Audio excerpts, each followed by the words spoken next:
Hello, everybody. Welcome back. And, we're almost there, guys. It's almost Friday. Yeehaw. Okay, so tonight we are going to talk about adding and subtracting algebraic fractions. And um, in addition to taking notes tonight, don't forget you have to fill out that table that was on the back of today's classwork, okay? That should be pretty straightforward. Shouldn't be horrible. Alrighty, so we start by talking about undefined, and we have talked about this in the past, and we know what makes a number undefined or a fraction undefined is if it has a denominator of 0. So you should be taking notes in your packet at this point, and you should be looking at the next set of fractions and telling me what numbers for x would make the following fractions undefined. And we could do this on the calculator, but we've done that before. So to save time, we'll just go forward here. Okay, so what particular values are going to make that fraction on each of those fractions undefined? So you should be thinking about that. And that would be a denominator of 0, 5, -2, -1/2, right? And 2 or -2. And I think we've discussed this recently. So what is the rule for adding and subtracting fractions? Remember, this is not nearly as fun as multiplying and dividing. So it's going to be a little harder.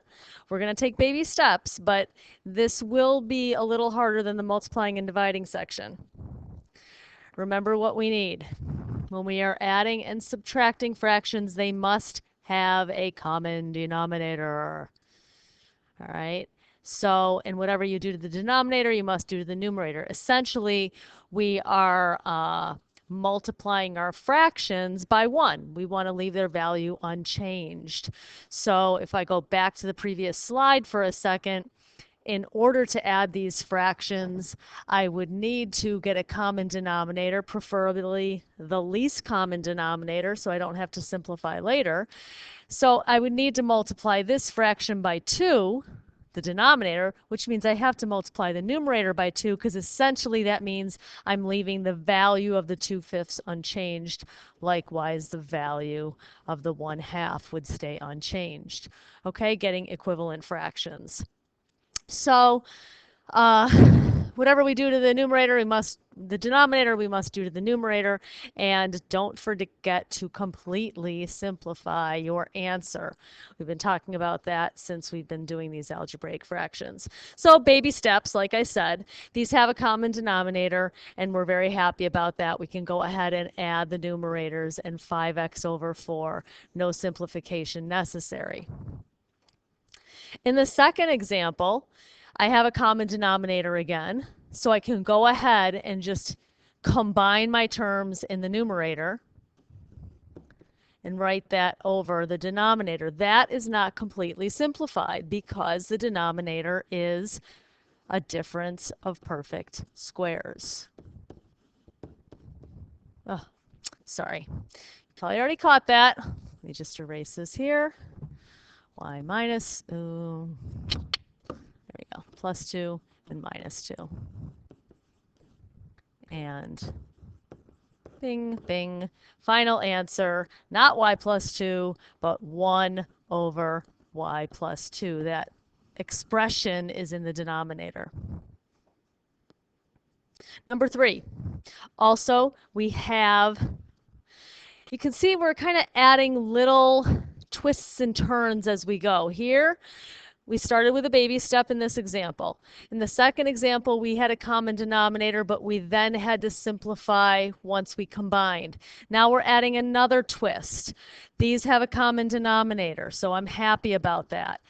When I subtract, however, I need to subtract that entire expression, which means essentially it is 9d plus 6 minus 7d minus 5.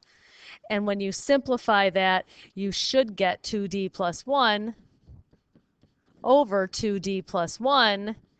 And that means it just disappears, right? Because that's what everybody does when they get something over itself.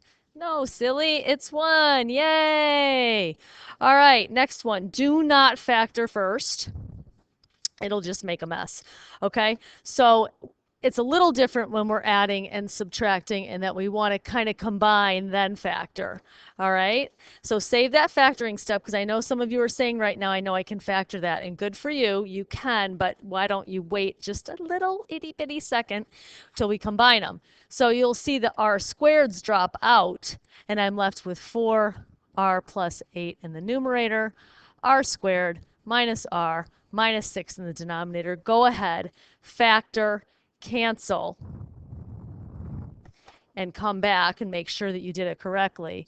So I would have 4 times quantity r plus 2 over the quantity r plus r minus 3, whoops, and r plus 2, letting me cancel these guys. Final answer, 4 over r minus 3.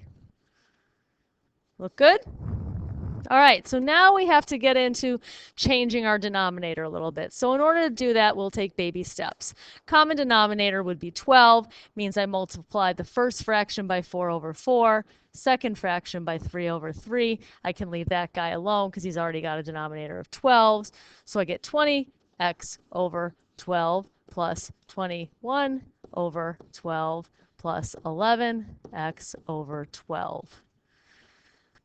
That is going to give me 20x plus 11x, 31x plus 21 all over 12. Can't factor anything there. I understand that 12 and 21 both have a factor of 3, but 31 does not. And since this in the numerator is a group, I cannot cancel anything there. The next problem, 6. Be thinking in your head of what the common denominator would be. The x's are common in both, so I really just need to deal with the coefficients. So my common denominator here is going to be, hopefully you agree, 15x. So what do I need to multiply this fraction by to get 15x? 5 over 5. And I need to multiply the second fraction by 3 over 3. Everything, guys. This is distributive property here. Okay? So I should get 20x minus 5 for the first fraction, numerator, minus, and again there's that minus trick, I have 3x minus 24 over 15x.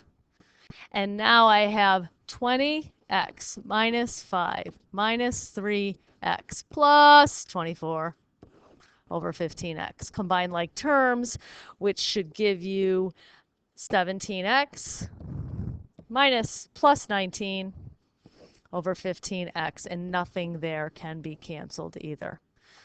Okay, so as you can see, there are lots of ways to make errors here. It's really, really important that you focus on every single step in every single problem. If you need to go, take a little walk, get some fresh air in between problems so that you can focus, and that's what you need to do, but it requires a lot of focus. 1 over 3x plus 5 over 4x cubed. So you should be thinking of a common denominator. The common denominator in this case, the coefficient would be 12, and my x term has to be the highest power, okay? Because otherwise the high power won't go into it, which means I need to multiply the first fraction by, you should be thinking of this, I need a 4x squared in the denominator, which means I need a 4x squared in the numerator. So it's going to give me 4x squared plus this one I just need to multiply by 3 over 3. So I get 15 over 12x cubed. Final answer, 4x squared plus 15 over 12x cubed. So as you can see, these are kind of baby steps because I'm giving you problems that in the end don't require a lot of simplification. We're just kind of combining at this stage. But you should always be asking yourself, are there any terms that are common to all parts of this? So if this 15 had been a 16, for instance, I could have factored out a 4, right, out of every term. But right now I have nothing that I can cancel. Why don't you go ahead and pause and try the last one on your own and then come back and check with me, okay? So my common denominator is going to be 7ab. which is going to require me to multiply the first one by b over b and the second fraction by 7 over 7. So I should get 2ab plus 2b. That's all over 7ab plus 7b minus 63 all over 7ab, which in the final form is going to be 2ab plus 9b minus 63 all over, that's a b, it looks like 96, 7ab. Okay? So the lesson itself, I think you should, review, maybe go back, go over it, and if you need to, and review any of the concepts. And then you just need to do that chart that was on the back of today's classwork that has just combining the different fractions in various ways. And tomorrow we will practice adding and subtracting fractions. And we will probably spend a couple of days on these because they do get more complex. So eat your Wheaties and have a great day.